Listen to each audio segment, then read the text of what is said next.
Hey Decathlon Gamer, welcome back to PCM.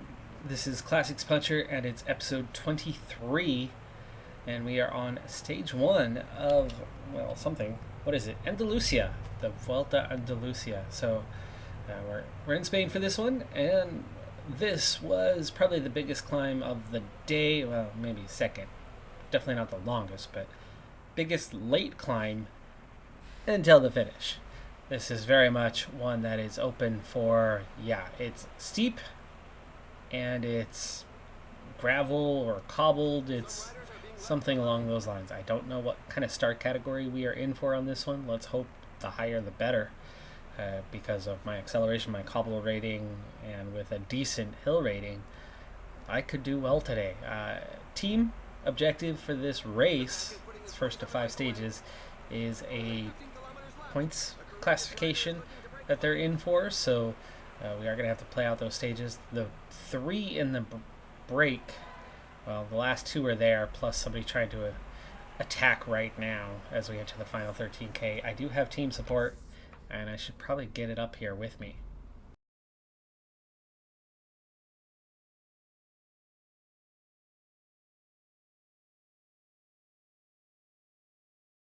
Getting Bowden up to the front of the group here slowly, but again, we need teammates to make it through. And we're actually starting to see at least an attempt by some of the teams, some of the individual riders, to do some sort of late break and then hang on. So this is that perfect time to get them involved, as we now have just 5K. So we need to gel up, and we need to go max speed with whatever we've got here to the finish. Last breakaway rider left, still hasn't been caught. Actually, that's not even from the original break. That's the guy who went away at about 13, 14K.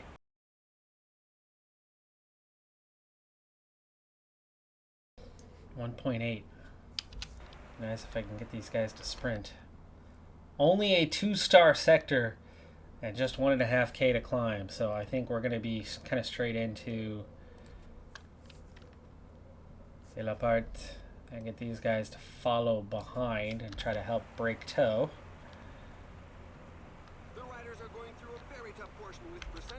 Okay, and on to Christian Rodriguez now. 900 meters. Okay, and 700 meters for myself to try to finish this thing off. Can we open a gap, and then can we hold it? Because the red bar is definitely not going to make it to the finish line. But we are out ahead, going strong, and we are looking like we're going to hold them off.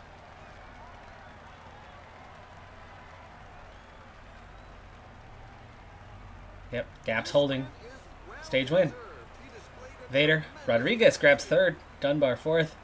That's a stage win. That will put me in the leader's jersey. That'll put me in the points leader's jersey, as this is stage number 1. 30K to go here on stage number 2, and we're seeing a big acceleration on this little category 3. There is King of the Mountains points available, but I think this is more about the stage for me at this point in time. It's classified as Bowden attacks, even though I had almost all of the team under control except for like 2 guys.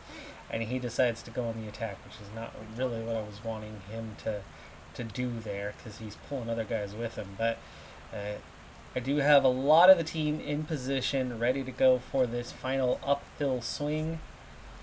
Bowden back into the group. And what uphill swing, right? This is a classified punchy stage, but I just don't really see it. 18K to go. We are going to have to sprint train this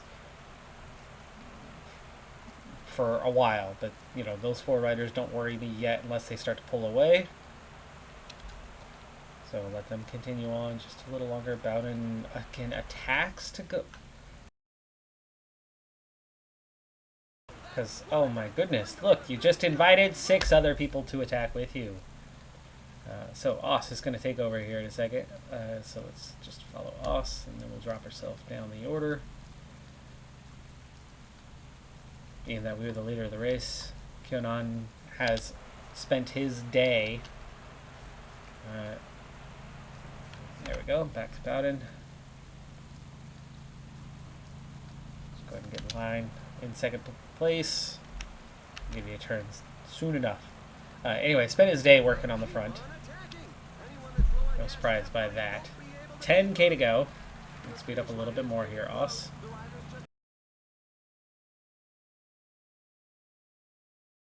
Okay, 97 effort. Don't want to go quite all in. And I kind of built this for punchiness thinking there would at least be some hill to this. There isn't really much of a hill to this. I might have to reevaluate, get a lead out from, like, say, Aru. Switch that order. So Bowden, keep pushing. De La Parte, Rodriguez, there you go.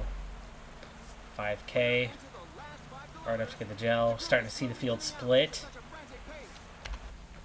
4.5K, so let's get on with the program into the last few guys.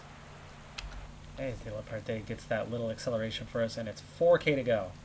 I think that's enough to go, like, say, 98 for Rodriguez. Here's the closest thing to a little uphill, 3.9. But it eases off. 3.1. Okay, you can start sprinting from here, yellow bar sprint, which means it's only, you know, minor pace. It's not even hurting me, but he's going as hard as he can. 2K. Let's go a little further, go a little further, go a little further. 1.9, 1.8. That's good. Rue, give me your sprint now. And he gets us down to the 1K banner, and we are just about able to split off. We are splitting off. We have opened up a gap. Here come the sprinters, though, much faster than me. But can they catch up? No, they cannot. Wow. What a start to the season. Quite a few wins already. And there's another one on a punchy stage that we saw 3% for a couple hundred meters. Otherwise, it was just a gentle uphill slope. Still very much flat. But the acceleration, the sprint were enough. The lead out was enough. The lead up to everything was hard enough. Rue gets 5th, and I get my second stage win. We did get a gap on stage 1. We're going to add 10 more seconds on this one. We are about 40 seconds ahead of most of the field now with the 2 10-second time bonuses plus the gap given. There was a couple guys on that last stage that were a bit closer, but they'll be about half a minute down on me now. Next up's the time trial, though, so that time's coming back. This is absolutely one of the more complex time trials that I've been a part of. It's considered punchy, and it is up and down. The undulation is constant. Let's look at the profile here real quick. So from the beginning, we have a bit of a downhill. See it just ahead of me. There's that downhill profile. So it's solidly downhill over this 16-kilometer time trial. And then it's going to go up, and it's going to get really steep. It gets black there for a little bit, evens off, and then it climbs, descends, over and over again. And look at that sharp descent, meaning we can definitely recover some red bar in there quite easily. And then you have another hill right before the finish. Now, watching my teammates, which I don't get to control them here, but watching my teammates, I can see a real difference between what De La Parte did and what the others did. They rode pretty casually and then just pushed hard the final little hill. De La Parte did what I was thinking about doing, which is go hard through the first half of this, recover that red bar on the descent, and then go hard again for the last climb. So that's what we're going to look to do here. Right now I've got a 91 effort. That's a little high. That's coming out of the gate. You never quite know where you're at. I want to get up to speed quickly, though, because we immediately go into a descent. So let's just go ahead and push on with that as we get up to speed, and then we're going to tuck. So that's good. And then I think I'm going to go like an 88 for the climb to come. That's going to be the intent. We're going to go deep on this thing and push through. Maybe 87, especially while we're on the flat, 86. And now we're climbing, so we're back up to that 87, 88's definitely too hard. Go 86. As it gets steep. Hey! Somebody wrote my name in chalk on the road. Okay, a little acceleration as we get through the top there. Okay, another little descent. And we're climbing again. Okay, tuck. Get a little bit back. Descending is not bad. I'm a 69 there. My prologue's not bad. It is a mix. It's 16K. It's more prologue than... Oh, gosh, that 89 did not go well. 85, 85, 85. There you go. Okay, we had to back off a little bit there, but this is going to give you that red bar recovery. And so far, just 43 seconds down, okay?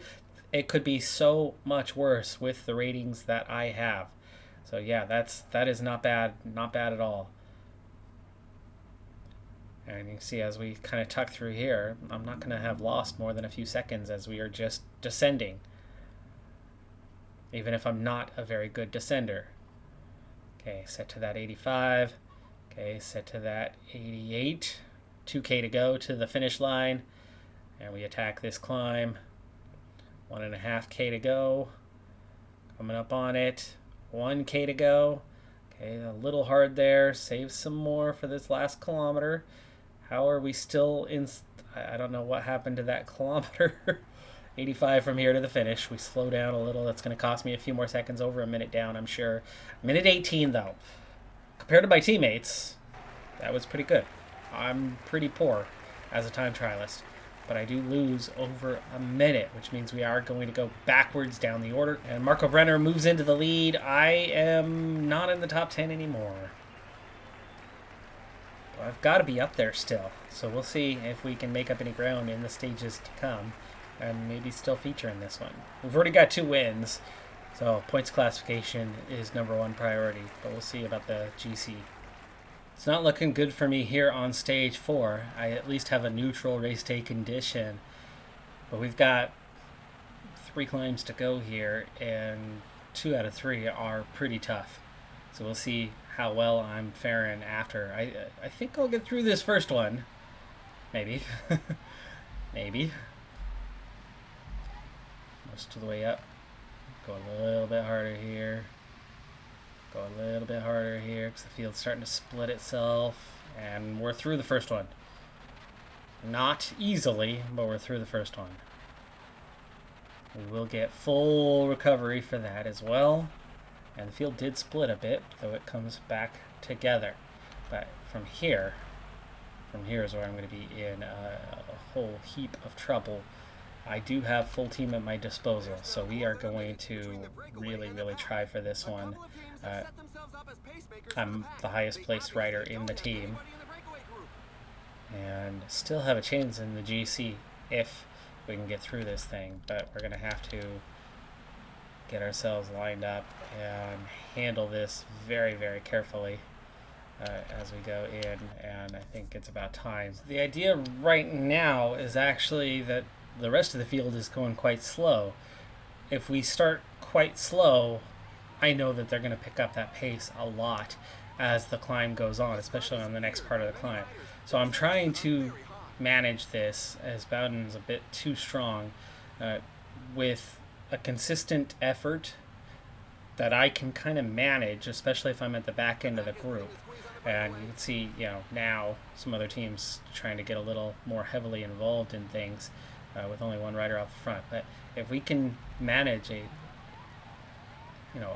tempo that I can kind of handle, first, it gets us in a stronger position starting out.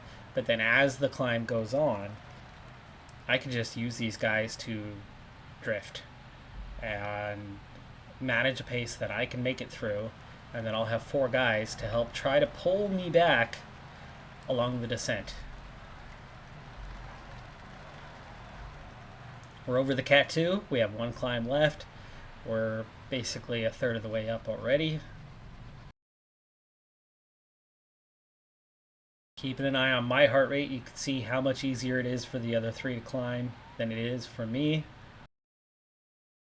Those guys all to auto. Back to the front. Here come the other teams. 6K to go on the climb. And the heart rate part's not bad right now.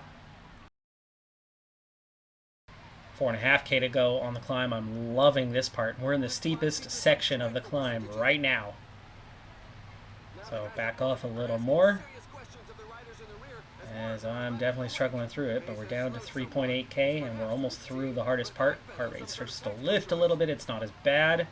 Peloton's down to 96, down to 83. So we're actually splitting off some of the sprinters. Okay, I'm not feeling so hot right now, but we're down to 2K. And somehow we're the ones leading this thing. Really surprised by that, but okay. 1K to go. 1K to go. Back off some. Back off. I'm going to make it over.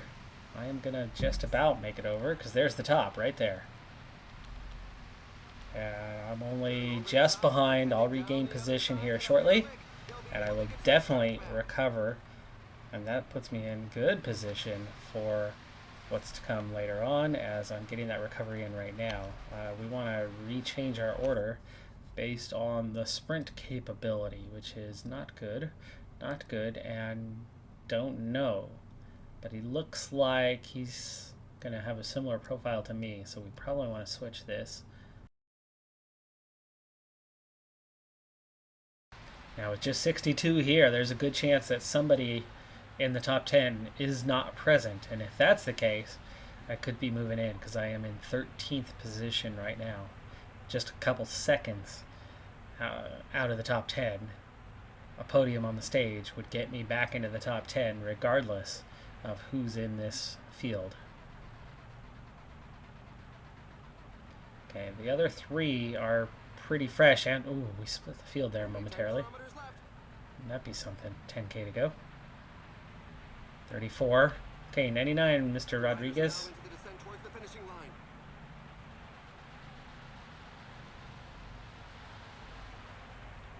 Be really nice if we get that split again. Don't think it's going to happen, but it is considered a mountain stage, so the chances of holding that sprint are good. 5.4K. Okay, these guys are not great on the flat. We are on the flat now. De la part, the 4K. Just give me what you got. Give me what you got. 3.6. Okay, can we sprint yet, please? It's weird how that works sometimes. There we go, sprinting. Okay, sprinting. I'm very well positioned for this one. 1K, 900 meters. Bowden, are you going to steal my win again? You're going to steal my win again, but that's okay. That's okay. It's a 1-2 for the team, and that's going to get me back up. That's going to get me that 6 seconds back up into the top 10. So we're going to be at a strong GC position, which is all I was aiming for here. My lead out was so good that he was able to claim the win. And De La Parte got 11th as well. We got a small group at the end. It was a mountain stage, so we might actually see those time gaps. We'll check in on that GC, how it's looking. Top 65 on the same time, but all contenders, everybody was there. So actually I could have used that win, because I am now 6 seconds shy of a top 10 position in 11th. Points classification very much in the bag, I would think, at this point. Oh yeah, huge advantage. So we will win the points classification, but a top 10 is a stage win away, and the next one's flat. That's going to be a lot harder to do against proper sprinters. With that performance, I get a level up skill point and access to World Tour Grand Tours and major races. I think that's everything but the Tour de France now available for us to participate in. We'll see what the team decides to place me in this year. I'm not going to make too much of a push to see what I can get into. We'll be in World Tour next year, and that's fine. Final stage, stage 5, and my position's actually a little bit in jeopardy here. Team 1's top 10 on the stage, but I drew a -4 race day condition here. I'd actually been having a decent 4 stages when it came to the race day condition draw. This flipped it. I think it was a +3, so it's -1 overall. In a sense, it was to be expected. I was a little worried about these sequences of climbs, but fortunately, the front 5 riders in the break established themselves very, very quickly right off the line, and Peloton didn't push hard. Some other contenders could absolutely have me dropped if they wanted on a day like this, but they of course don't know what a mess my legs look like today, and benefiting for that. It looks like I'll be just fine making it to the finish line, and the finish line, well, it looks a little bit like this. It's not flat. It is not flat. It's a little bit punchy. Not much, but it could be the difference maker that will see me not win, because I have -3s and -1s and -7s in the areas that count. We're not going to win. But it's the type of profile that, you never know. Maybe. Maybe we can get a podium, top 5, at least get our top 10 for the stage, get a few more points. But it looks like, considering there's only 4 riders out the back and there's only one more little short punchy climb to go, plus the finish, I do not think we are in any sort of position to be climbing into the top 10, as it would have taken a stage win, and I just don't feel like we are in the kind of shape you need to be in to make that happen, as I'm struggling at the back and got dropped there. The group got dropped. I didn't get dropped. I put in enough effort. I upped to a 92 as I drifted back further and further, and the field has split multiple times over. Just as I was saying, there's not going to be a split today. You don't have to worry about that. Here we are. Let's follow Oss.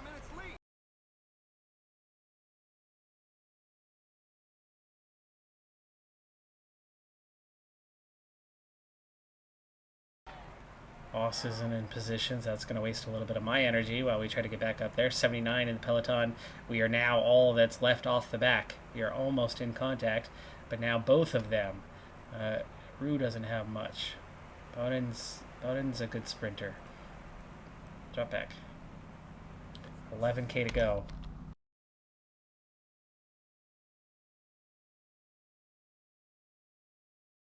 Points classification was the main priority, but this is going to be really disappointing if we lose out. I've got no red bar left, but if we can just make contact, it does not look like it's going to happen.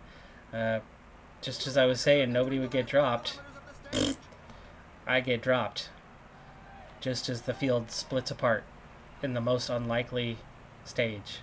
The other ones, nothing doing. But here today, I'm going backwards.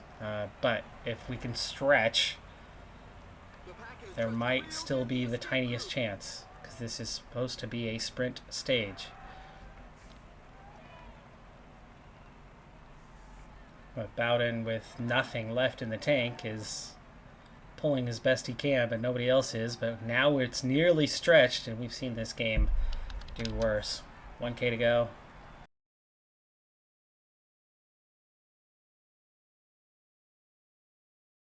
And yes, the points classification is mine. GC blew up in our face on that last one.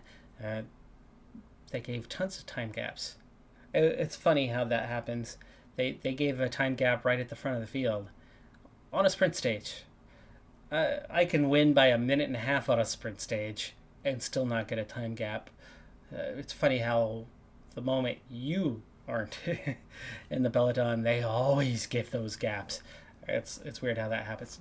Other stages are a different matter. Mountain stages, you tend to see those time gaps given. Hill stages is hit and miss. Flat stages, you could have the 165 in the field, and you could have 163 on same time, and 2 riders off the back losing 10 minutes, and the rider right in front of that rider was like 2 bike lengths away from them. and the field's all split up and spread out all over the place. That's when you win, or third place on a stage. When you're at the back, I don't know. I mean, am I the only one? I've experienced that for just years and years and years and years. But here's the thing. As much as the mechanic doing that to me once again is a bother, here's the truth. The time loss is real. We lost that time. We drifted back to conserve energy on the climb. We were right in the position we wanted to be in, but the field split. I left the team on automatic. There should have been somebody there protecting me. They weren't. But I could have dealt with that. So, the blame's on me. I did it, and we deserved to lose the 2 minutes that we lost. But again, as I said at the beginning of the stages, at the stage and the earlier ones, our objective was points, and we won. We won the points jersey. That's what we came for. We won 2 stages. We had a podium on a third, and 1 disappointing final stage. Good race otherwise. Enjoyed it. Happy to have had it. That's going to add some more XP, push on to the next level. 15 points for winning the points jersey. Not much, but we did get quite a bit on those couple stages. 30 each on the stages we won. It still was enough to get us a level, so I'll take it. You get higher and higher up. They provide you with less and less points, but require more and more points to level up, so it does take longer. That is going to do it for this episode, though. I'm Decathlon Gamer. Like, comment, subscribe, and I'll see you next time. Have a good one. Be safe out there. Bye for now.